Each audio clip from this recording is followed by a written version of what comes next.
That is the canister that holds the screen that cleans the hydraulic fluid. I have never looked in here. I've never done anything with it.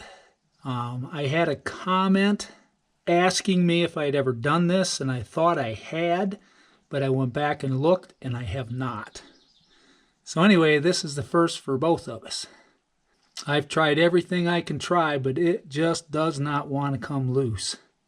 I use this guy coming down in like this, and I have beat on it. I actually made a washer to go in beside it, so it was nice and tight. I've beat on it.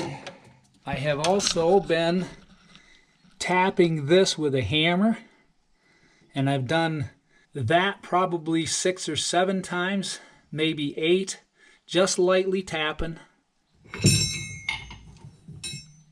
with this hammer, kind of like this.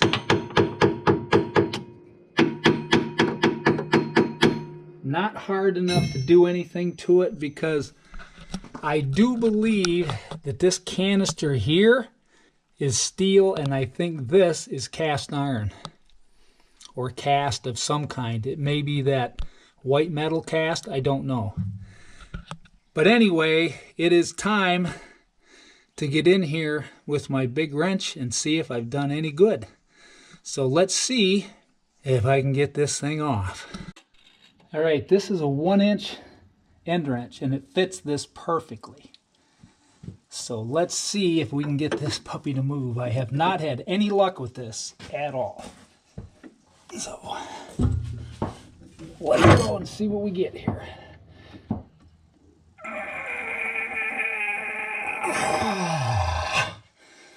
It moved. Yes, it moved. It's coming off. Okay, guys, so anybody who had questions on this, and I know I've had some, I would get a series of 1/2-inch extensions. Make sure you get this piece sealed up in here, and make sure you get that so it can't turn. I'll show you what I mean. If you put a wrench in it like this, you can see when I hold that now, you can see how loose that is. You have to get something down in beside it to take up that space, and then just hammer the crap out of it with the impact gun and tap it. Just tap it lightly and do it over and over again, and don't lose patience, because I do believe that this thing could be broken easily. So very carefully. All right, let's take this off. I've cleaned up around the outside. Let's see what this looks like in here. Because like I say, I have never had this off.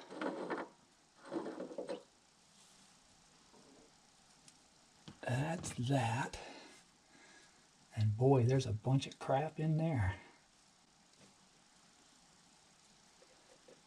Okay, we'll pull that out.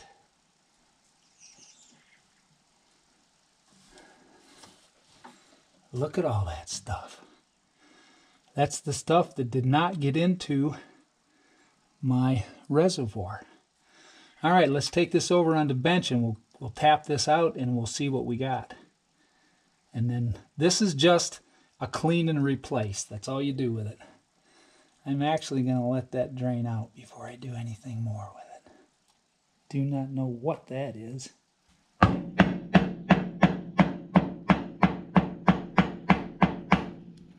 I do not know what that is. That is some kind of a seal, it looks like. And I don't know how it got in there. So anyway, that was definitely plugging that off. There isn't any doubt about it. I do not know where that came from.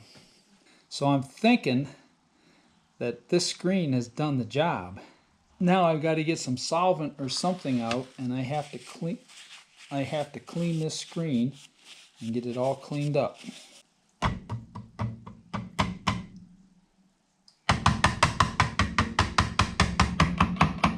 Alright, it got some of it, but it didn't get all of it, so I'm going to blow it out with air.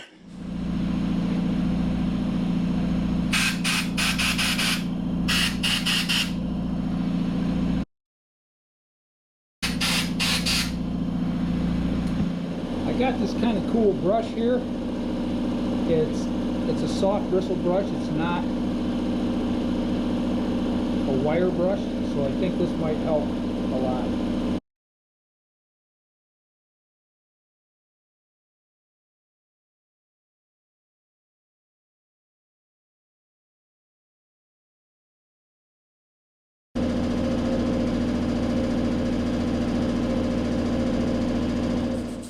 Getting there, but it's not clean yet.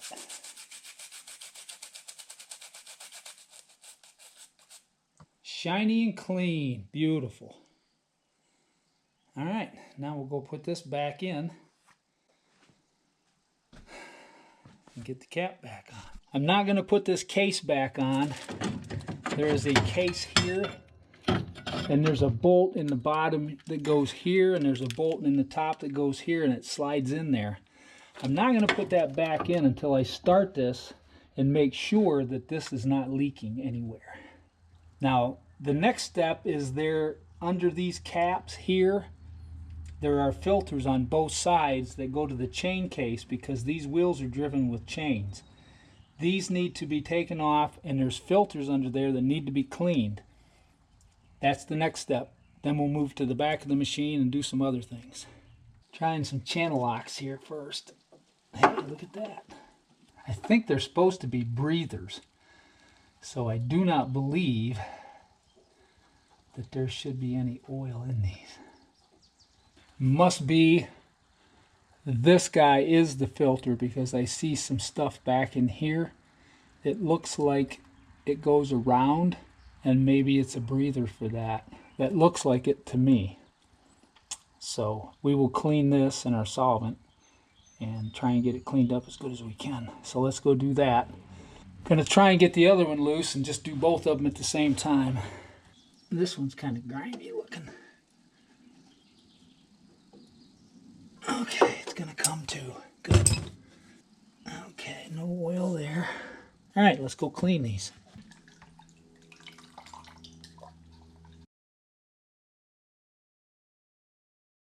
Okay, that looks pretty good. And it has air flow through it. So that will definitely do the job there. Again, I'm using that soft brush. It's not a wire brush. You don't want to mess these things up.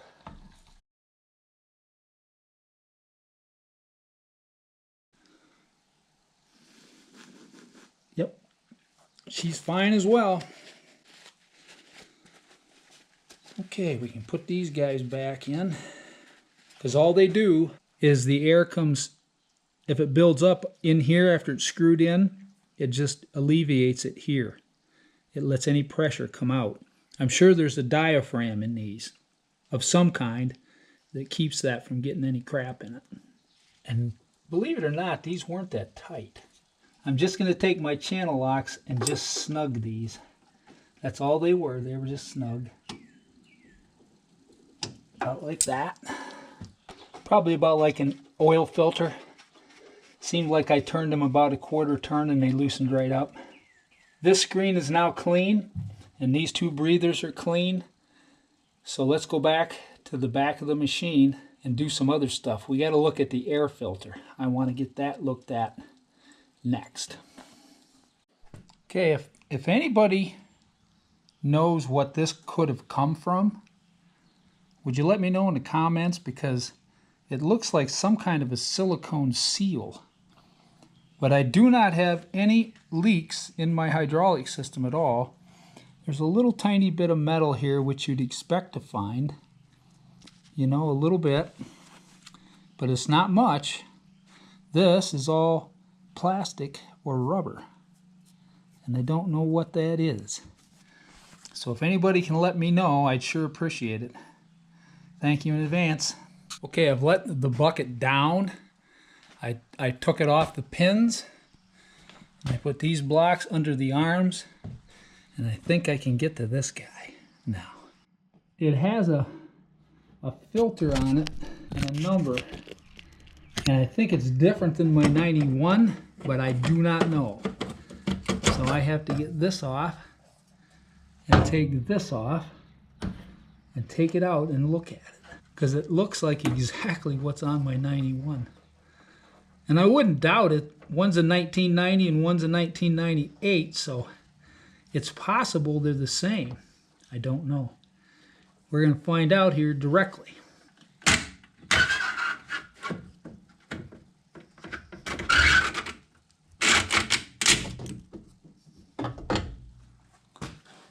Oh, it looks great. The inner filter in there looks great.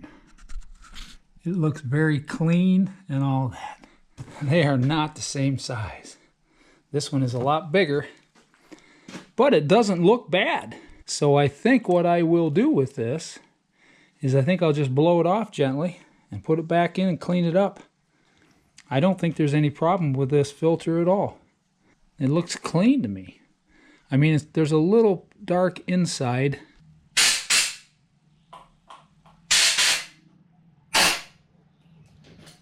Okay, I think that's good. In case anybody is wondering, this is a New Holland 221406. There's another number that says DC004V. I do not know if that's part of it or not, but it is New Holland 221406 DC004V as in Victor. All right, let's put this back in.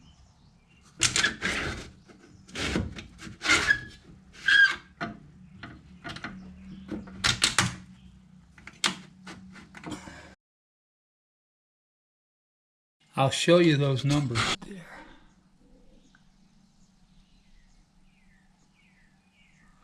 And then this is back on here. Goes under the ear. That goes straight down. This is the top and this is the bottom.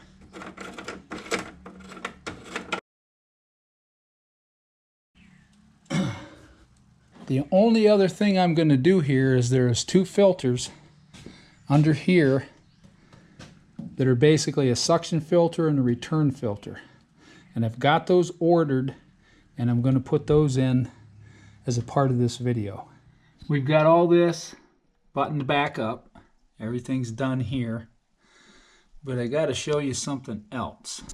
Okay, I had the arms down, had these arms down here, and strangely the machine wouldn't start. It just did this click thing.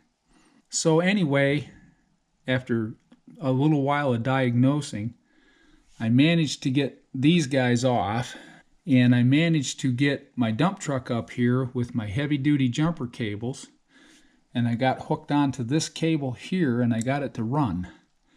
So what I found is that this battery that was in here was an interstate battery, and it failed. It was putting out about 12.6 volts, which is really good, but it wouldn't power the unit. What I did is I put my battery charger on it after testing it, and it said it was full charge, but it wouldn't dump any power into the starter or any of that. So what I ended up doing was I got a new battery for it. The old battery was about 850 cold cranking amps. And if you can read it right there, it says this one is 1,000 cold cranking amps. And it is doing a magnificent job in here. But the other one, I believe, had a connection between two of the cells. I think it was just junk at that point. And what I found out when I pulled the battery out was the build date was 1/06. This battery was built in 4/24. So I'm thinking that the old battery was in this machine for probably 16 to 18 years. And that's amazing. These filters here are what we're going to change today. This is just kind of an extended service for this unit. So let's get to it. All right, I have this kind of unique strap here. It kind of just, it's not a two-piece strap, it's a one-piece. So this is too tight that I can't actually break it with my hands. So what we're going to do is put this guy in there and see if we can get this thing to turn. And what I did is I put this strap on backwards and I ratcheted it up this way to tighten it. I've got this strap nice and tight now. And I flipped the handle back down here, and I think I can get a good grip on it. So let's see if this thing will break.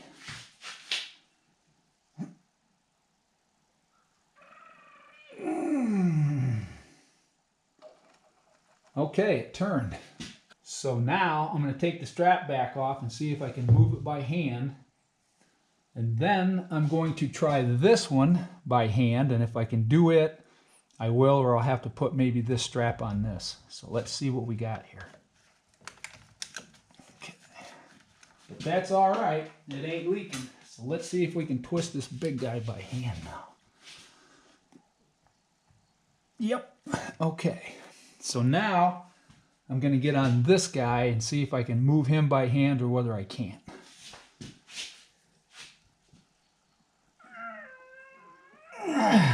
Okay, I moved it too. Now we've got to get something under here to catch this fluid that is inevitably going to come out of these.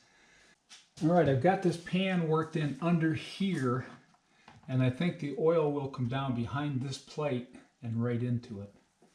I would imagine I'm going to lose hydraulic fluid, but I do not know. So, yep, there it comes. And I'm just going to let that drain because I can always tighten it up and dump this if I need to. I don't know if you can see the oil coming out of there or not, but it is. And it looks like it's almost done. And we'll get this guy out and dump him. Okay, now we'll put him back in here. This is the one that's the same size. So it goes back in here. All right, I'm going to take a little of this clean fluid here. And there is nothing in the old filter in this area and nothing in this area. So I'm thinking this just goes back on. So we'll start this guy back on. There, and we'll see what we can do here. It says that it should go 3/4 of a turn beyond hand tight. All right, now I got this guy loosened by hand. So we will get him drained out as well. We'll do exactly the same procedure on this one we did on the upper one.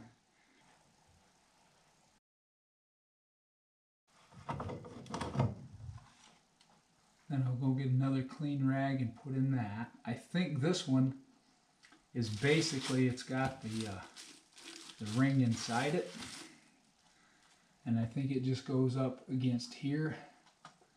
And I think that's all we need to do. It's more like a conventional filter than this one. This is the actual New Holland filter. Put it on here.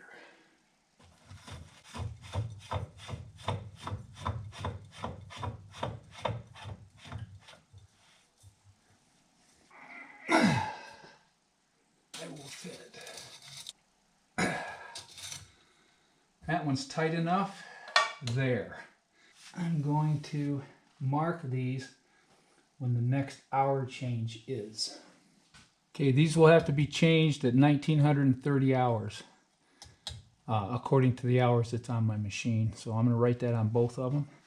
Believe it or not, this machine at this point in time only has 1,680 hours on it.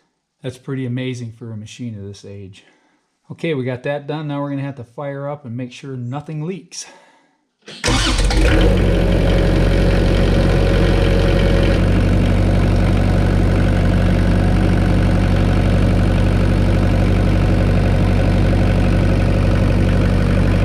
Everything here looks good. I had to wipe a little bit of oil off the bottom here, but I think that was just something that was there. There's nothing there. There's nothing there. So these guys are good. Now we have to go up front and check our universal tractor fluid and see how that is and see if we need to add any. Thinking it's going to need some.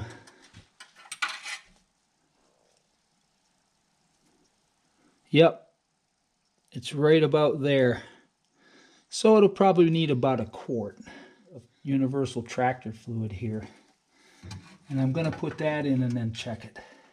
Because it wasn't really down quite to add, but we'll see.